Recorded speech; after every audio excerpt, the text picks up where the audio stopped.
जय मोसु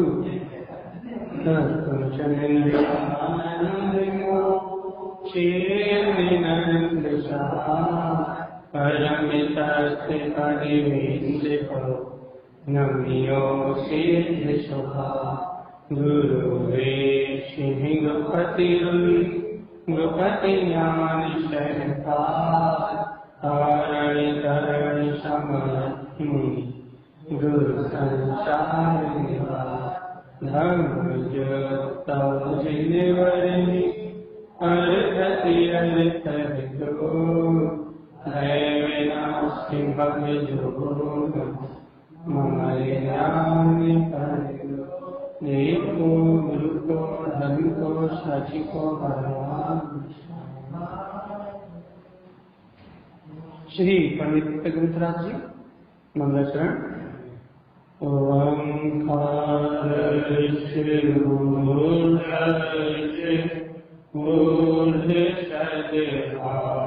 शाश्वतम्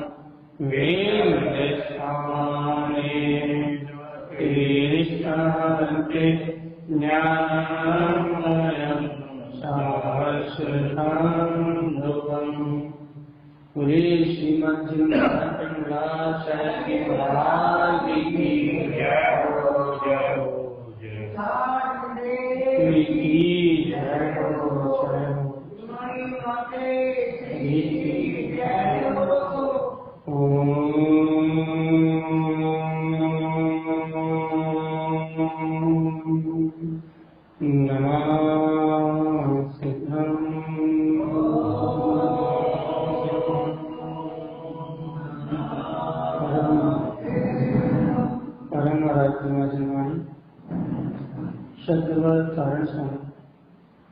और सर्वज्ञ परमात्मा की अमृत में वाणी श्री पंडित ग्रंथराज जी, जहाँ तारण तरण स्वामी जी समय ज्ञान के विषय का प्रतिपादन करते हैं।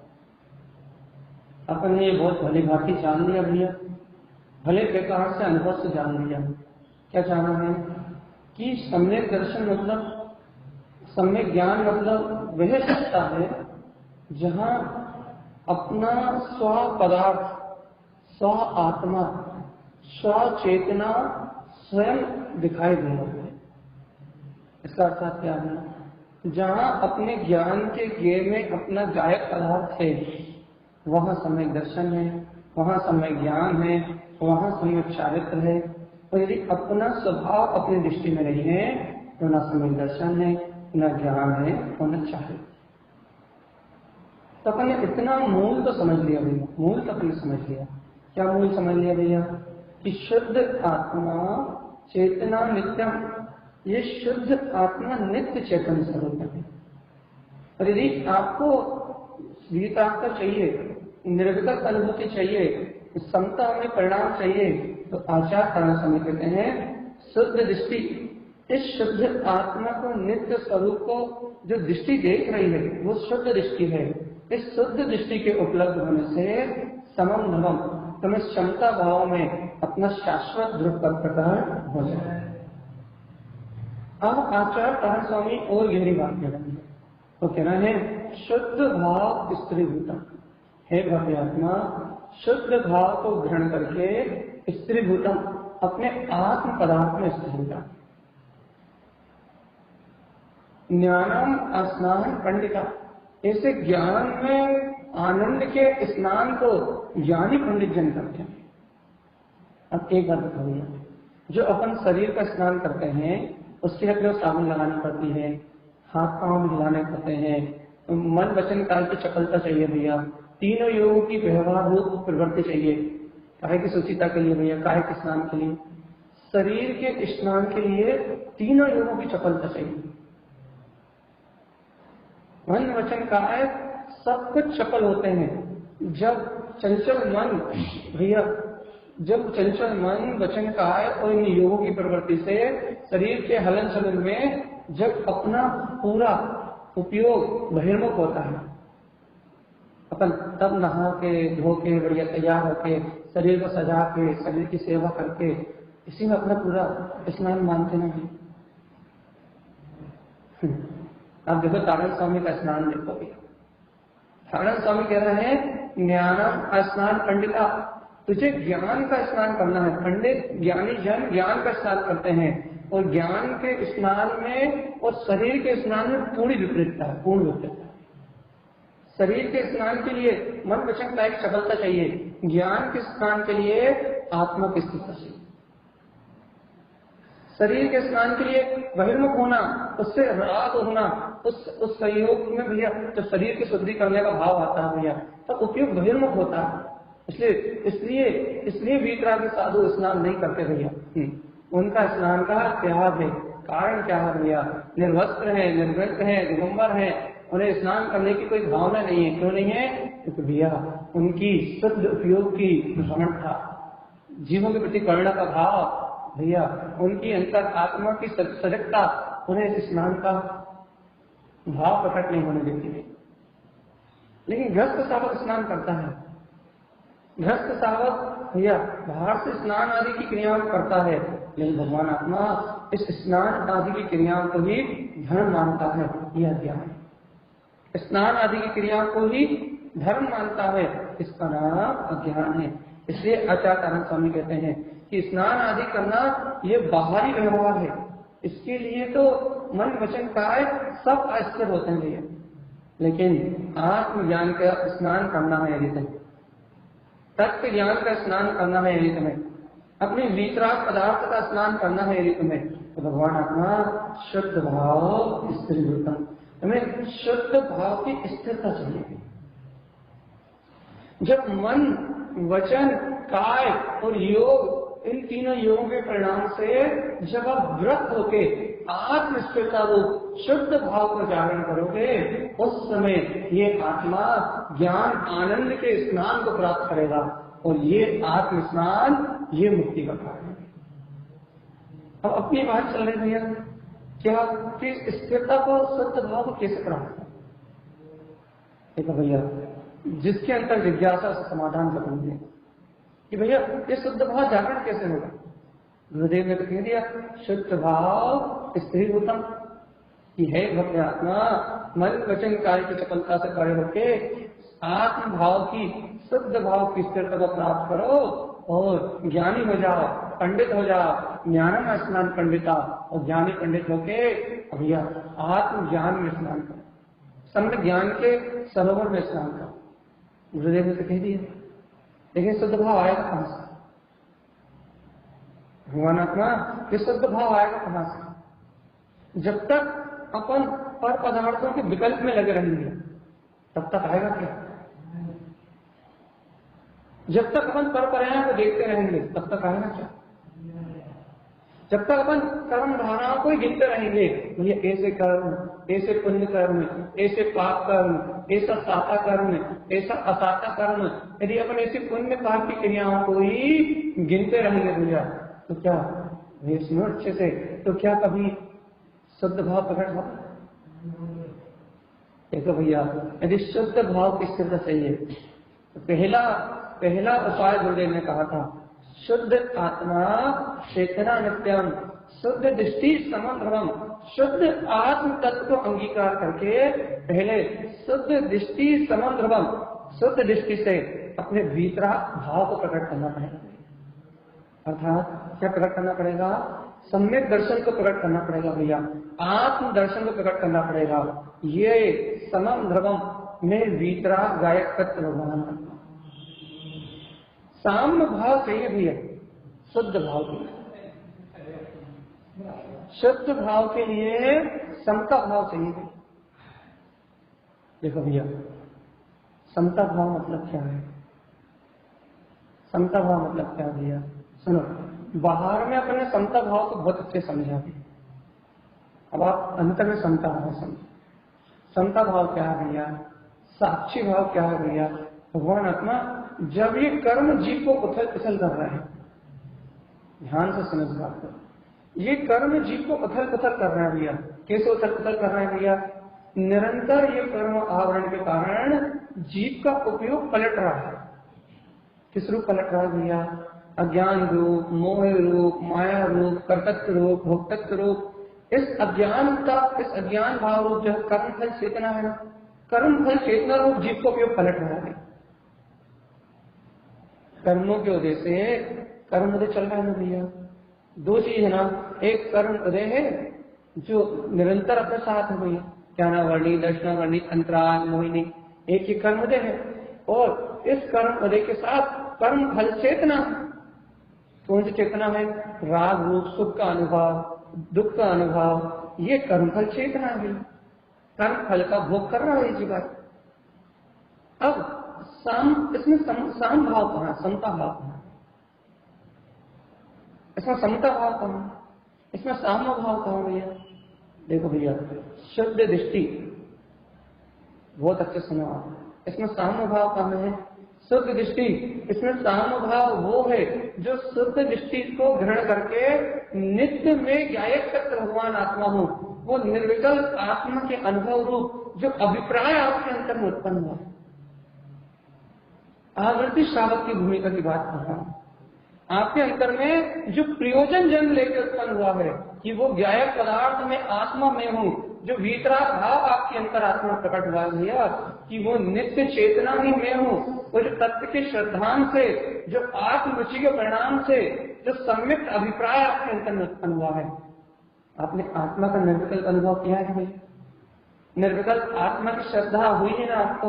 क्योंकि आत्मा की श्रद्धा तब मानी जाएगी, कब मानी जाती है आत्मा की शुद्ध श्रद्धा? तब मानी जाती है जब ये जीव आत्म अनुभव, स्व आत्म अनुभव करके अनुभव युक्त सच्चे श्रद्धान का नाम सम्यक दर्शन है। सच्ची श्रद्धा कब मानी जाती है? जब ये जीव स्व आत्मा का अनुभव करके वो उस तत्वों का यथार्थ श्रद्धान प्रकट करे। स्व आत्मा का अनुभव करके जब जीव तत्वों का यथार्थ श्रद्धान करता है, तब इसकी जो श्रद्धा मानी जाती है वो श्रद्धा मानी जाती है। किसी श्रद्धा मानी जाती है भैया? ये मानी जाती है शुद्ध श्रद्धा, सम्यक श्रद्धा। अब ये जीव आत्मा अपने स्वरूप की ओर पलट रहा है। ये स्व आत्म अनुभव होने से इसने अपने अतीन्द्रिय आत्मा के स्वाद को पकड़ लिया गया। क्या पलट हो गया इसके अंतर में? इसके अंतर में गुप्त अभिप्राय प्रकट हो गया, अपना आत्म अभिनिवेश प्रकट हो गया है। क्या प्रकट हो गया है? कि मैं तो वीतराग चेतन पदार्थ हूं, चाहे शब्दों में आए या ना आए, लेकिन वो आत्म प्रतीति रूप जन्म ले रहा है, वो ज्ञान की प्रतीति रूप जन्म ले रहा है। भगवान जी ये ज्ञान की प्रतीति रूप से जन्म ले रहा है, ये जो अभिप्राय प्रकट हो गया है शुद्ध तत्व का अभिप्राय, ये ही समता भाव है। अरे आपको किसी ने थप्पड़ मारा और आपने उससे कुछ नहीं बोला, ये समता भाव नहीं है। देखो भैया, हम जैसा कह रहे हैं वैसा पकड़ना। हम निश्चय की बात कर रहे हैं, गुरु महाराज क्या कहना चाह रहा है ये बताओ। किसी ने आपको एक थप्पड़ मारा और आपने उसे दूसरा थप्पड़ नहीं मारा, इसका नाम समता भाव नहीं। या हमने उसे दूसरा थप्पड़ मार दिया, इसका नाम भी समता भाव नहीं। क्यों भैया? क्योंकि इन दोनों स्थिति में यदि आपका उपयोग बहिर्मुख है तो समता भाव नहीं है। इन दोनों स्थिति में यदि आपको सच्चिदानंद परमात्मा का बोध नहीं है तो समता भाव नहीं है। यदि इन दोनों स्थिति में आपको आपके वीतराग अनंत चतुष्टय में आत्म तत्व का बोध नहीं है तो आपको समता भाव नहीं है। क्यों भैया? इस साम भाव, क्योंकि हमारे ने कहा देखो समम ध्रुवम, ये समता भाव वो शक्ति है जो शाश्वत है। भैया शाश्वत शक्ति कहाँ जन्म लेगी? आप बताओ भगवान आपने अब आगे की श्रावक कहना है अपने को वीतरागी मुनिराज जो देखा भैया शुद्ध निर्विकल्प उपयोग नहीं है ना कि अर्घ अवतारण असी तिहारम। भैया कोई बाहर में पूजा करे, सम्मान करे, या बाहर में उपसर्ग हो, आकुलता हो अर्थात उपसर्ग हो, उपद्रव हो, ये कहो कि भैया बाहर में भयानक वेदना हो, तो भी अपना उपयोग बाहर में ना जाए। अपने भाव भैया, अपने भाव बाहर में ना जुड़े, अपने सुख दुख का वेदन ना हो भैया। क्योंकि भैया वीतरागी निर्गुण संत तो शुद्ध उपयोग के वेदन में चले जाते हैं, आत्म अनुभव के वेदन में डूब जाते हैं। शुद्ध निर्विकल्प उपयोग के अंतर में घटाघट अमृत का रसपान करते हैं तो उन्हें शरीर का वेदन तो मिला जाता है। फिर शरीर में कीड़े लग रहे हो, इल्ली लग रही हो, गुफाएं बन गई हो, संद हो गए हो, कोढ़ का रोग हो, या भैया ओले 70 और 16 बरस रहे हो, उन्हें कोई फर्क नहीं पड़ता। क्यों नहीं पड़ता भैया उन्हें कोई फर्क? क्यों नहीं पड़ता उन्हें कोई फर्क? क्योंकि वो अपने निर्विकल्प शुद्ध उपयोग के वेदन में, या फिर उन्हें मंद कसाय का छठे अनुष्ठान में भी उनके इतने विशुद्ध परिणाम है कि उन्हें उन कर्म प्रवृत्तियों का कोई बोध ही नहीं है। इतनी उचित दशा तो नहीं अपने पास, नहीं ना भैया। अभी मच्छर काटता है तो भी पता लगता है ना भैया। अब बता, इस भूमिका में, इस संयोगात्मक भूमिका में अपन समता भाव कैसे ग्रहण करें? इस संयोगी भूमिका में अपने को समता का परिणाम कैसे प्रकट होगा? अब बताओ कैसे जागरण होगा समता भाव? बताओ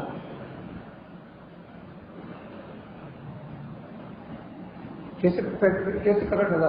ये मान लो किसी ने आपको कुछ कह दिया और आपने निर्णय भी कर लिया, भैया इसने जो कहा वो भैया सब फालतू बात है, मैं तो गायब तक भगवान आत्मा हूं, फिर भी मन में विकल्प चल रहा, इसने सत्य कहा। बता भगवान आत्मा, समता भाव।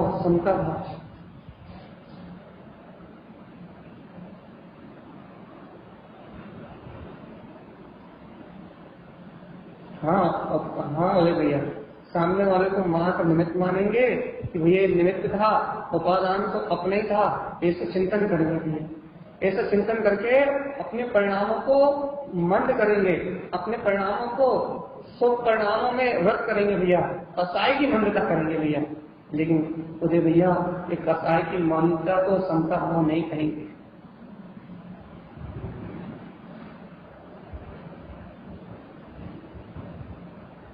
इसी को तो धर्म मान जाएगा। इस कसाई की मान्यता को समता परिणाम नहीं कहेंगे। व्यवहार से कह दो आप कि शांत भाव है, व्यवहार से कह दो भैया इनने समता धारण करी, ये बात हम मान लेंगे आपकी, कि भैया इसे निश्चय से समता नहीं कहेंगे, क्योंकि हमें वो समता चाहिए जिससे शुद्ध भाव स्थिरीभूतम, शुद्ध भाव की स्थिरता आ गई, जिससे वीतराग भाव की स्थिरता बने, जिससे शुद्ध उपयोग की स्थिरता प्रकट हो गया, जिससे निर्विकल्प आत्म स्वभाव का वेदन हो, या भैया आत्म तत्व की प्रतीति आए। हाँ भैया, उपाय तो ये किया जाएगा कि सामने वाले को निमित्त माना जाएगा और ये स्वीकार किया जाएगा कि कर्म दे दो अपने ही है, और अपने परिणामों को अशुभ कसाय से, क्रोध से, माया से, द्वेष परिणाम से सुरक्षित किया जाएगा कि अपन अशुभ परिणामों में ना बहे, अपन अशुभ परिणाम में न बहे, अपन अशुभ परिणति में ना बहे। उद्यम तो यही किया जाएगा। क्यों? क्योंकि अशुभ में तीव्रता से संवेद का घात होता है, श्रद्धान का घात होने के चांस बढ़ जाते हैं, इसलिए उपाय तो ये किया जाएगा कि अशुभ उपयोग में अपन न रहे। लेकिन भैया इसको धर्म नहीं कहा जाएगा, इसको धर्म नहीं कहा जाएगा, इसको समता परिणाम नहीं कहा जाएगा। तो फिर समता परिणाम किसको कहोगे? बता दें।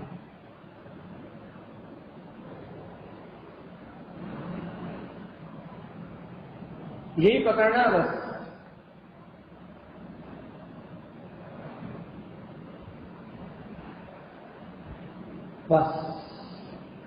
वो ज्ञायक परमात्मा में स्थिरता हो या ना हो वर्तमान में, लेकिन वो ज्ञायक परमात्मा दृष्टि में आ जाए, वो ज्ञायक परमात्मा दृष्टि में आ जाए कि मैं इन सब अवस्थाओं से भिन्न वो वीतराग चतुष्टय में आत्मा हूं, वो ज्ञायक परिणाम अपनी दृष्टि में आ जाए, इसको समता भाव करेंगे।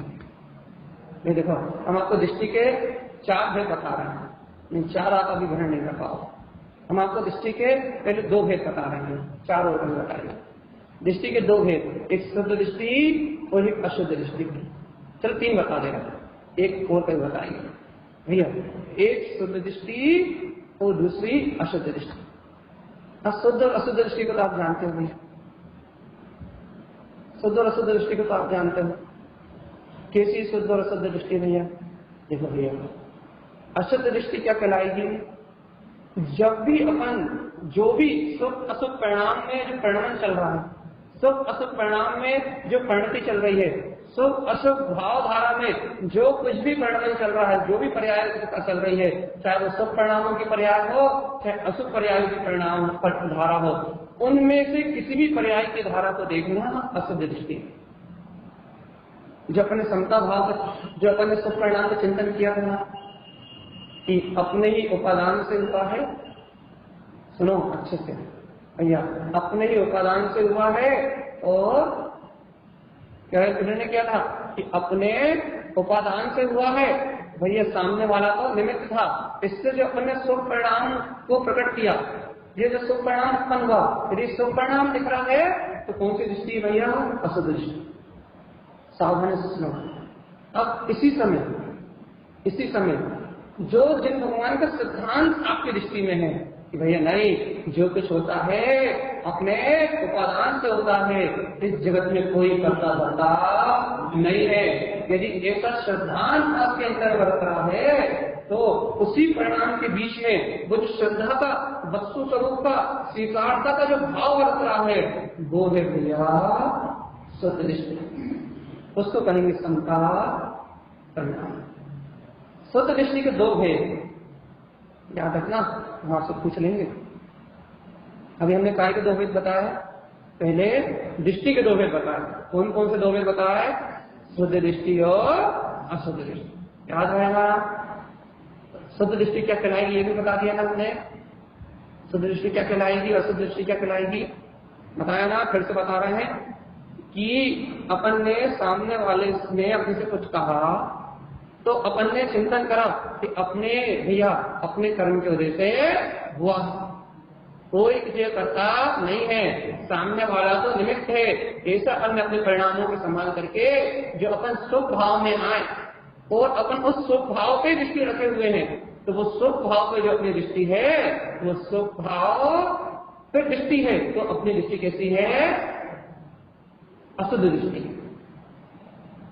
और भैया और मान लो सामने वाले ने अपने को मारा पीटा और अपने को उसके पीछे विकल्प होने लगे, अपन उससे लड़ने लगे, अपन उससे झगड़ने लगे, अपन आत्मरोध ध्यान में चले गए, तो वो भी अशुद्ध दृष्टि।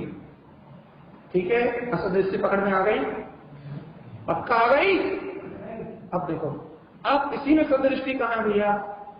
शुद्ध दृष्टि कहाँ है? आपने तत्व का निर्णय किया, बहुत स्थूल रूप से ले रहे हैं हम, बिल्कुल बहुत स्थूल रूप में ले रहे हैं। आपने तत्व का निर्णय करके भगवान के सिद्धांत को आत्मसात किया कि जब जो होना था वो ही हुआ, उपादान से काम हुआ, निमित्त तो करता है, मैं तो गायक भगवान आत्मा हूँ, भगवान की वाणी में आया है, एक तरफ दूसरे तरफ का कर नहीं सकता। इस सिद्धांत को जो पिया, वस्तु स्वरूप को जो पिया, वो कौन सी दृष्टि है? शुद्ध दृष्टि। शुद्ध और शुद्ध है, समझ में आ गया भैया? अब अपन चल रहे हैं आगे। शुद्ध दृष्टि के दो भेद, भूलाने का भी। शुद्ध दृष्टि के दो भेद भैया। कौन से दो भेद भैया शुद्ध दृष्टि के? शुद्ध दृष्टि के दो भेद, एक विकल्पात्मक जो अपन ये निर्णय कर रहे हैं, जो श्रद्धा रूप है, जो तत्व की श्रद्धा रूप है, जो वस्तु स्वरूप के निर्णय रूप है, जो वस्तु स्वरूप के चिंतन रूप है, जो श्रद्धांत रूप है, ये दृष्टि का पहला भेद है। और भैया दृष्टि का दूसरा भेद जो स्वानुभव रूप है, जो आत्मा की प्रतीति रूप है, जो आत्मा के निर्विकल्प आनंद रूप है, वो दृष्टि का दूसरा भेद। शुद्ध दृष्टि के दो भेद कौन कौन से? एक जो विकल्पात्मक श्रद्धा हो रही है, विकल्पात्मक जो अपन निर्णय कर रहे हैं, भैया ये सब अपनी करने की योग्यता से हुआ। स्वयं परमात्मा कहते हैं मैं तो आकर्ता आभोक्ता ही हूँ, मैं तो गायक भगवान आत्मा हूँ, एक तरफ दूसरे तरफ का कुछ कर नहीं सकता। ऐसी जो श्रद्धा प्रकट करी, ऐसा जो वस्तु स्वरूप पिया, ऐसे जो जिन सिद्धांतों का गहरा निर्णय किया, ये दृष्टि का पहला भेद है। लेकिन इससे और सूक्ष्म, इससे और गहरा इससे और अंतर में भैया स्वानुभव में जो निर्विकल्प आत्मा का अनुभव होता है, जो तत्व की प्रतीति होती है, जो तत्व का अवलोकन होता है, तत्व के अवलोकन को सम्यक दर्शन कहते हैं। सुनो भगवान आत्मा, तत्व के अवलोकन को सम्यक दर्शन कहते हैं, तत्व की श्रद्धा को सम्यक दर्शन नहीं कहते। इसलिए दृष्टि के दोनों भेदों को बराबर जानना पड़ेगा। हाँ, व्यवहार की भाषा में साधारणता समझाने के लिए श्रद्धा को भी सम्यक दर्शन कहा जाता है, हम उसका निषेध नहीं कर रहे हैं, लेकिन मूलता से, गहराई से जब दृष्टि की साधना को पकड़ोगे तो स्वानुभव रूप जो निर्विकल्प दशा है, जो निर्विकल्प अनुभूति से आत्म अभिप्राय प्रकट हुआ है, उस आत्म अभिप्राय रूप शुद्ध अविनेश को, उसको ही सम्यक दर्शन कहते हैं। स्वानुभव युक्त श्रद्धा ही सम्यक दर्शन है। ये बहुत गहरा विषय है, हम आपको इस विषय को यही छोड़ रहे हैं, क्योंकि यदि हम इसकी चर्चा करेंगे ना तो आपके इतने सारे विकल्प होंगे और आपके अंदर इतने सारे प्रश्न उठेंगे जिनका समाधान हम नहीं कर पाएंगे। क्यों नहीं कर पाएंगे भैया? क्योंकि इसके लिए आपको बहुत स्वाध्याय होने की जरूरत है। जब आप स्वयं का बहुत गहरा स्वाध्याय करोगे, जब आप स्वयं का बहुत गहरा चिंतन करोगे, जब आप स्वयं का बहुत गहरा मार्ग बनाओगे भैया अंतरात्मा का, तब आपकी और पकड़ में आएगी। वैसे तो आपसे सुन लो और अनुमोद न कर लो, सहकार कर लो कि भैया इतना पर समझ लो, शुद्ध दृष्टि के दो भेद। कौन सा भेद भैया? एक भेद तो अपने को दिन रात दिखता है ना, दिन रात दिखता ना तो अपन बार बार तत्व का निर्णय करते हैं, बार बार वस्तु स्वरूप को ग्रहण करते हैं भैया, बार बार परमात्मा की वाणी को, दिनेश भगवान के कहे हुए सिद्धांत को, उनकी आज्ञा को बार बार स्वीकार करते हैं और पर पर्याय के विकल्प से हटके ज्ञान में सिद्धांत के विकल्पों को उत्पन्न करते हैं, श्रद्धा को बढ़ाते हैं, वस्तु स्वरूप को ग्रहण करते हैं भैया। इस बीच में जब कभी आत्मा की प्रतीति का जन्म हो जाता है, इस बीच में जब कभी वो निर्विकल्प अनुभव उत्पन्न हो जाता है, या फिर भैया जो निर्विकल्प अनुभूति हुई थी उसकी प्रतीति आ जाती है, उस समय जो स्वानुभव का काल है, जो उसका भैया अभिप्राय प्रकट हो गया है कि मैं वो सुख स्वरूपी अतीन्द्रिय आत्मा ही हूँ, वो तुम्हारा मोक्ष मार्ग है। अब देखो यहाँ कैसा कैसा चल रही है, शुद्ध दृष्टि समम ध्रुवम, वो जो भाव प्रकट होगा ना भैया, वो समता का भाव कहलाएगा, वो साम्य भाव कहलाएगा। और आचार्य स्वामी कह रहे हैं शुद्ध भाव स्त्री भूतम, या इसे निर्विकल्प भाव को उत्पन्न करके स्त्री भूतम स्वानुभव में स्थिर रहो, क्योंकि स्वानुभव ही सम्यक दर्शन है और सम्यक दर्शन ही मोक्ष मार्ग की प्रथम सीढ़ी है। ये जीवात्मा स्वानुभव को मार्ग बना, किसने मुझे खोला? कुछ पूछना है?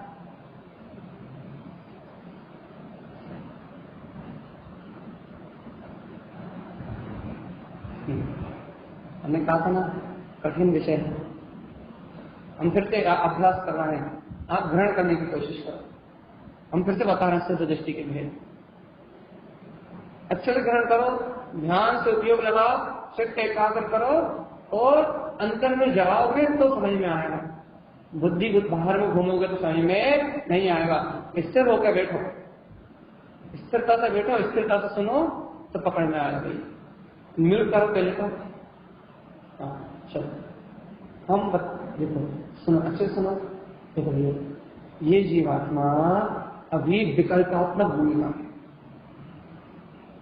ऐसा थोड़ी ना है कि जिस समय निर्विकल्प होगा उस समय इसका मोक्ष मार्ग बनेगा। हाँ, निर्विकल्प होने के बाद ही सम्यक दर्शन कहलाता है, ये बात पक्की है। स्व आत्म अनुभव के बाद ही सम्यक दृष्टि कहलाएगा भैया, ये बात अलग है। लेकिन भगवान आत्मा ऐसा थोड़ी ना है कि सम्यक दर्शन नहीं होगा, उसके जब तक सम्यक दर्शन नहीं होगा तब तक पुरुषार्थ नहीं होगा, ऐसा थोड़ी ना। तो सम्यक दर्शन होने के पूर्व भी जीव अपनी एकदम सत्ता शक्ति के बल पे या अपने स्वभाव की दृष्टि को प्रकट करके, पुरुषार्थ को प्रकट करके मुक्ति के मार्ग को बना सकता है। अब देखो हमने चर्चा को चेंज कर दिया आपको समझाने के लिए, कैसे बना सकता है भैया? अब अच्छे से सुनो। देखो भैया, ये जीवात्मा क्या करता है? भगवान की वाणी का सेवन करता है, भगवान की वाणी को ग्रहण करता है, और भगवान की वाणी को ग्रहण करके भगवान ने जो आज्ञा दी है, जिन शासन में जो आज्ञा आई है, उस आज्ञा को स्वीकार करके जैसा परमात्मा ने वस्तु का स्वरूप कहा है, जैसा जिनेन्द्र भगवान ने जिनवाणी में वीतराग वस्तु का स्वरूप कहा है, वैसे वस्तु के स्वरूप को स्वीकार करता है, 7 तत्वों की यथार्थ श्रद्धा प्रकट करता है और भगवान आत्मा 27 तत्वों का यथार्थ निर्णय करता है। बुद्धि विवेक का उपयोग करके सदाचार में जीवन जीता है और भैया बार बार पर पर्याय से भिन्न आत्मा को भिन्न निर्णय करता है, बार बार भेद ज्ञान का अभ्यास करता है। आत्मा की श्रद्धा को जगा के तत्वों का विचार करके तत्वों का चिंतन करके बार बार अपने उपयोग को पाप आदि तीव्र कसायों से हटाता है, सुख आदि परिणामों में सहजता संलग्न करता है।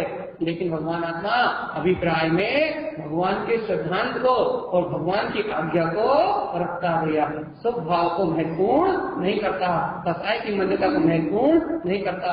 ये जो श्रद्धा का जागरण है, ये श्रद्धा के द्वारा होने वाले जो स्वभाव के विकल्प हैं, ये श्रद्धा के द्वारा होने वाला जो वस्तु स्वरूप का निर्णय है, ये सब जो दृष्टि है ये भी शुद्ध दृष्टि है, यह शुद्ध दृष्टि नहीं।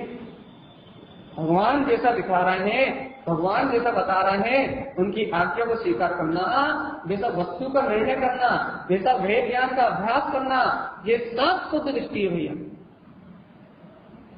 ये सब शुद्ध दृष्टि है। लेकिन इस श्रद्धा के साथ विकल्प है, ज्ञान के विकल्प रूप है। लेकिन भैया आत्मा का स्वभाव तो निर्विकल्प है, आत्मा तो निर्विकल्प स्वभाव वाला है। दर्शन तो सदैव निर्विकल्प है, दर्शन तो सदैव अवलोकन रूप है भैया। दर्शन में विकल्प तो है ही नहीं, विकल्प तो ज्ञान का विषय है। अच्छे सुनो, विकल्प का विषय है, ज्ञान का विषय है। लेकिन भैया श्रद्धा में जो विकल्प हो रहा है ये तो ज्ञान का विषय है। आत्मा का दर्शन कैसा भैया, सम्यक दर्शन कैसा है, निर्विकल्प। दर्शन का विषय क्या है, निर्विकल्प। दर्शन क्या होता है, कैसा होता है, निर्विकल्प।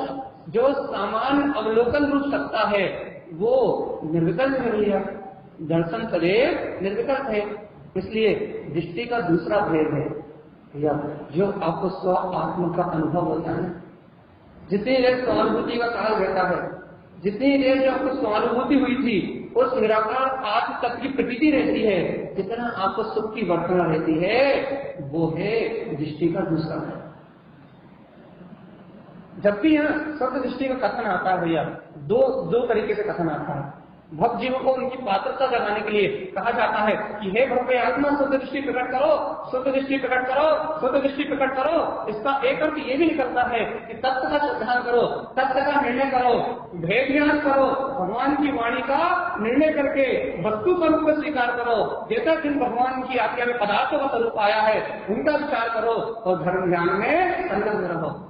लेकिन भैया जब सत्य दृष्टि कहा जाता है तो दूसरा अभिप्राय साथ में आता है, यह भव्य आत्मा इन विकल्पों को भी छोड़ के अपने स्व आत्मा का अनुभव प्रकट कर लो, स्वानुभूति को भी प्रकटा लो चेतन आत्मा, क्योंकि स्वानुभव भी दर्शन है और दर्शन ही धर्म का मूल है। स्व आत्म संवेदन को प्रकट करने का मार्ग ना, वो जो शुद्ध अभिप्राय आएगा, जो स्वानुभूति का काल बनेगा, तो स्वानुभव में आत्मा की जो लगन लगेगी भैया, अंतर्मुख होने का जो परिणाम लगेगा, उससे अपना काम बनेगा। वो इस समता भाव में आत्मा है भैया। शुद्ध भाव स्थिरीभूतम, और इस शुद्ध भाव में स्थिर हो जाओ, स्वानुभव में स्थिर हो जाओ, अपनी अंतर आत्मा की स्थिरता को प्रकट करो, मन वचन काया की चंचलता को छोड़ दो, विकल्पों को भी छोड़ दो। अब तो स्वानुभव का मार्ग बना। अरे एक समय के लिए आत्मा की अनुभूति करो ना, वो गायक सत्य परमात्मा ही मैं हो। हम बार बार कहते हैं भैया, अपना दर्शन उपयोग अवलोकन रूप, समान अवलोकन रूप तत्वों का प्रतिभास करता है, तत्वों का अवलोकन करता है। एक बार अपने दर्शन का अवलोकन कर लो ना, एक बार अपने आत्मा का अवलोकन कर लो, तत्व का अवलोकन कर लो, स्वानुभव निर्विकल्प आत्मा को प्रकटा लोगे। हम एक और प्रश्न उठा के आपको शंका का समाधान कर रहे हैं।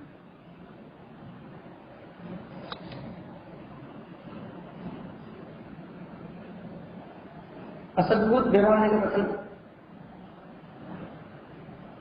हाँ असद्भूत का नहीं कह सकते, अनुच्चरित का कह सकते हैं। हाँ सद्भूत, अनुच्चरित हाँ सब कह सकते हैं। लेकिन क्योंकि नहीं, हाँ आप कह सकते हैं, लेकिन फिर भी जो हमने ये विषय लिया है ये निश्चय लेने का विषय है। शुद्ध निश्चय करने का नहीं, परम शुद्ध निश्चय लेने का नहीं, सिर्फ निश्चय लेने का। क्योंकि निश्चय में एक ऐसी शक्ति है, निश्चय में एक ऐसी शक्ति है जो शुद्ध अशुद्ध दोनों को एक समान देखती है। शुद्ध अशुद्ध दोनों पर्याय को एक समान देखती है। लेकिन भैया सुनो, अशुद्ध पर्याय रूप जो परिणाम है, अशुद्ध जो दृष्टि है उसका परित्याग करती है। और अब हम दृष्टि का विषय ले रहे हैं ना, आप यदि इसे ज्ञान के विषय में लोगे, विकल्पात्मक के विषय में लोगे, तो आप अशुद्ध व्यवहार का विषय भी कह सकते हो, आप निश्चय का विषय भी कह सकते हो। लेकिन भैया यदि आप दृष्टि से लोगे तो यहाँ इन नियमों की अपेक्षा नहीं चलेगी। फिर यहाँ परम शुद्ध निश्चय का अवलंबन करा है। क्यों कहलाएगा भैया? क्योंकि दृष्टि का विषय हमेशा तत्व है, और हम दृष्टि का विषय ले रहे हैं ना, तो दृष्टि का विषय हमेशा तत्व है, और तत्व को कहने वाला परम शुद्ध निश्चय है। हम तत्व को कह रहे हैं, तत्व को कह रहा है भैया। क्या तत्व कह रहा है? जब आप शुभ और अशुद्ध भाव के निर्णय की बात कर रहे हो भैया, तब निश्चय है, वहां शुद्ध और अशुद्ध दोनों दिखाई दे रहे हैं। और जब आप मात्र तत्व की बात कर रहे हो कि वो 27 तत्वों का निर्णय, उपादान शक्ति की स्वीकारता, वीतराग भगवान की आज्ञा, परम शुद्ध निश्चय है भैया। अब अपन इन सब नए विकल्पों से आगे बढ़े, इन सब नए विकल्पों से ऊपर उठे, तो गुरुदेव यहाँ कह रहे हैं शुद्ध भाव स्त्री होना। कौन से भाव में स्थिर होना? एक बात वो भैया, निशंकता गुरुदेव ने आचार्य स्वामी ने यहाँ उपदेश विस्तार में कहा था। क्या कहा था भैया? निशंक शंक रहियो, निशंक शंक रहियो, शंका से रहित होना ही निशंकतांग है। नए स्वभाव रहियो, और ये निशंक भाव समस्त नए चक्रों से रहित है। यदि दृष्टि में स्वानुभव की चर्चा कर रहे हो तो नए चक्रों का विकल्प नहीं है। हाँ, कहने में नए चक्र है, शब्दों में नए चक्र है, लेकिन दृष्टि में नए चक्र नहीं है। निशंक भाव का नए चक्र नहीं है। यदि नए चक्र को ग्रहण करेंगे तो निशंक भाव का पकड़ नहीं। और यदि अपने को विकल्पों से हटने की तो बात कर रहे हैं, जब हम श्रद्धान के विकल्पों को स्वीकार नहीं कर रहे तो नए के विकल्पों को स्वीकार करें।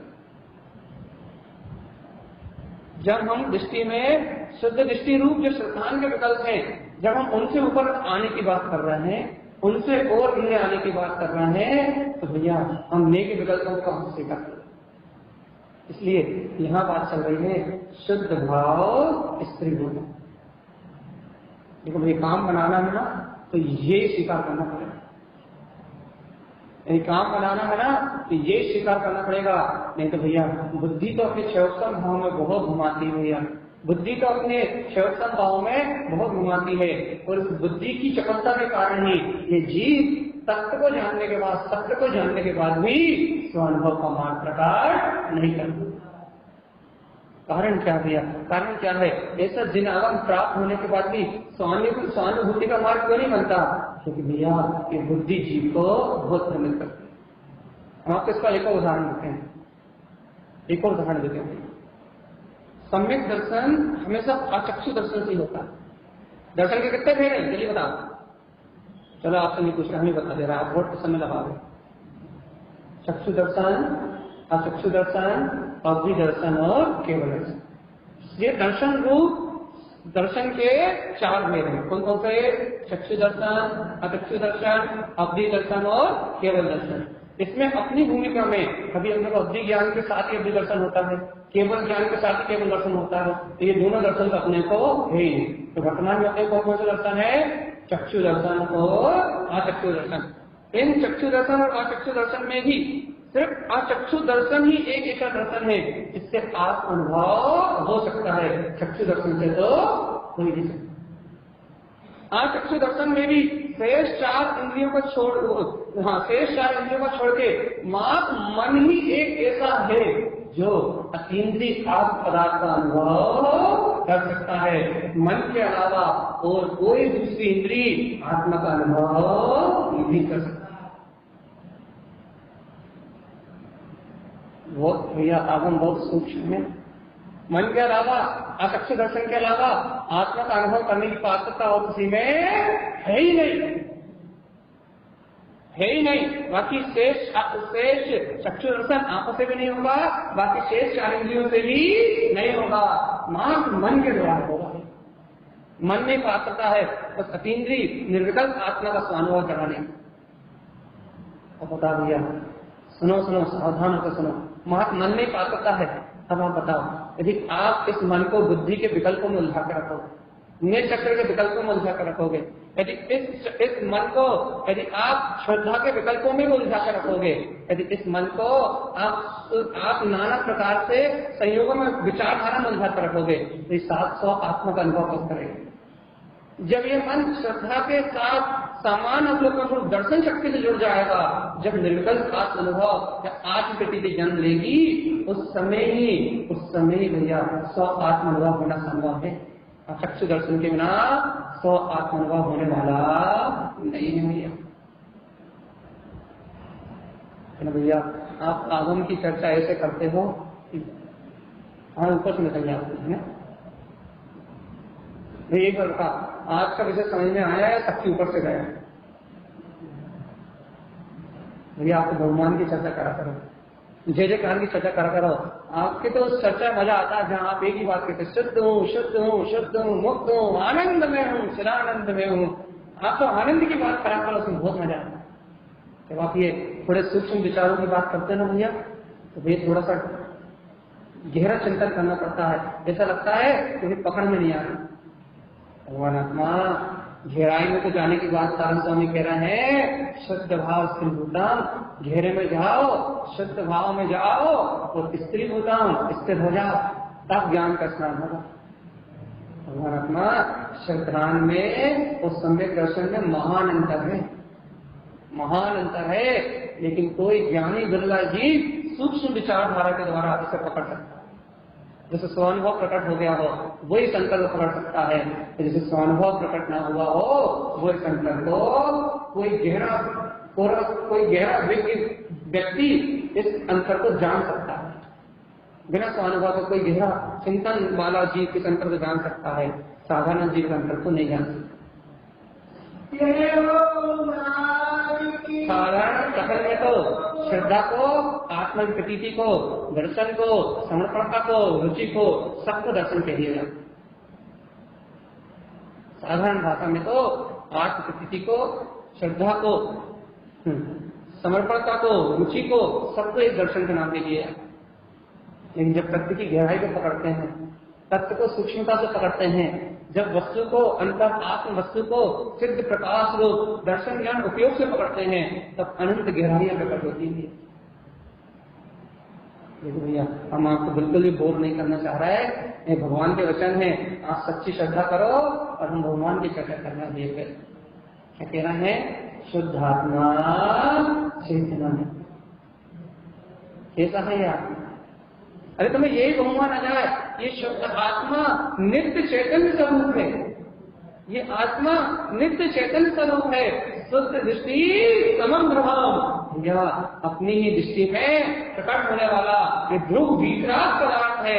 आचार्य सारण स्वामी की आज्ञा है, भाव में इस वितराग पदार्थ को जानो तो शुद्ध भाव स्त्री भूतम, शुद्ध भाव में इसका विराग। इस परम वितराग पदार्थ को जानो और शुद्ध भाव में स्थिर हो जाओ। ज्ञान आसना पंडिता, ज्ञानी हो जाओ, ज्ञानी हो जाओ। तो ज्ञान के पदार्थ में स्नान करो कि मैं तो ज्ञाता दृष्टा भगवान आत्मा हूँ, मैं तो ज्ञाता दृष्टा भगवान आत्मा हूँ। इस जगत का सारा परिणाम अपनी योग्यता से हो रहा है। मैं अकर्ता, अभोक्ता, अतीन्द्रिय ज्ञान में वितराग चेतन पदार्थ भगवान आत्मा ही हूँ। मेरा किसी विकल्प से कोई संबंध नहीं है।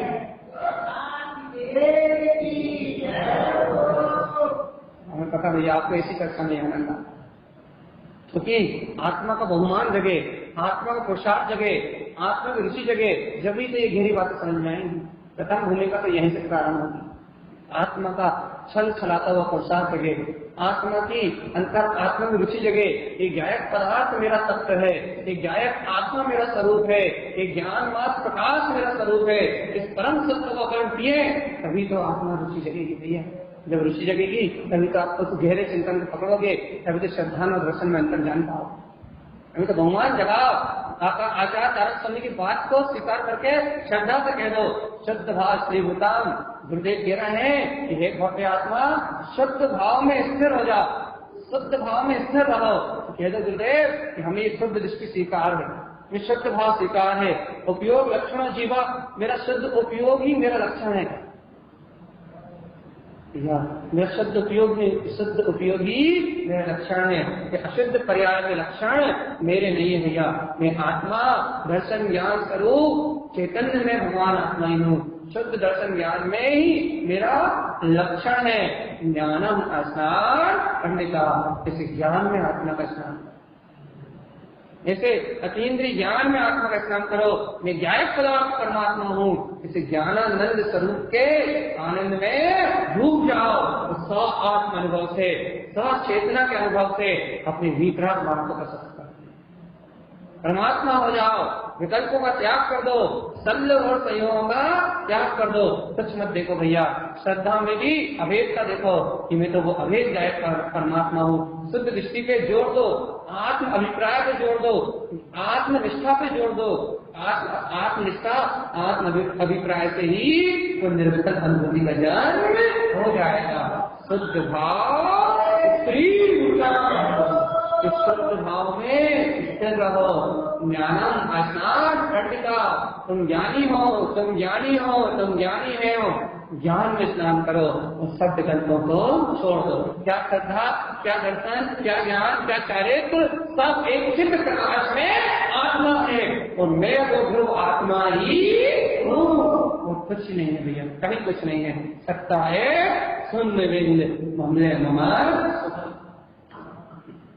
यही भूमिका है, अभी यही भूमिका है। इस भूमिका से ग्रहण किया जा सकता है।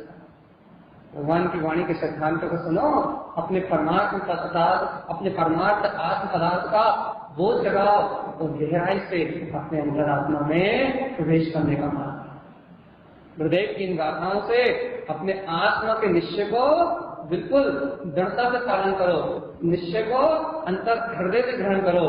भैया क्या कह रहे हैं गुरुदेव? शुद्ध भाव स्त्री, शुद्ध भाव में स्थिर हो जाओ, शुद्ध भाव में स्थिर हो जाओ। ज्ञानम का स्नान पंडित, ज्ञानी हो भैया, ज्ञान का स्नान, ज्ञानी हो ज्ञान का स्नान करो भैया। आज के लिए इतना ही विशेष, कल अपन इस गाथा का फिर आनंद लेंगे। और कल हम आपसे कोई से दृष्टि की चर्चा नहीं करेंगे, सिर्फ एक चर्चा करेंगे। मैं गायक हूँ, मैं गायक हूँ और मात्र गायक हूँ, गायक के अलावा और कुछ भी नहीं हूँ। ऐसे आनंद का, ऐसे आत्मानंद का स्थान करेंगे भैया। अरे हाँ भैया, एक मिनट, एक सूचना। शायद कल हम निकल रहे हैं, कल तो शायद हम इस टाइम ट्रेन में रहेंगे भैया। मुझे भी कल आपको मैनेज करना पड़ेगा, क्योंकि कल शायद हम इस समय ट्रेन में रहेंगे। जो भी होगा देख लेंगे, हम सूचना दे देंगे। किसी को कोई प्रश्न है तो भैया मुझसे?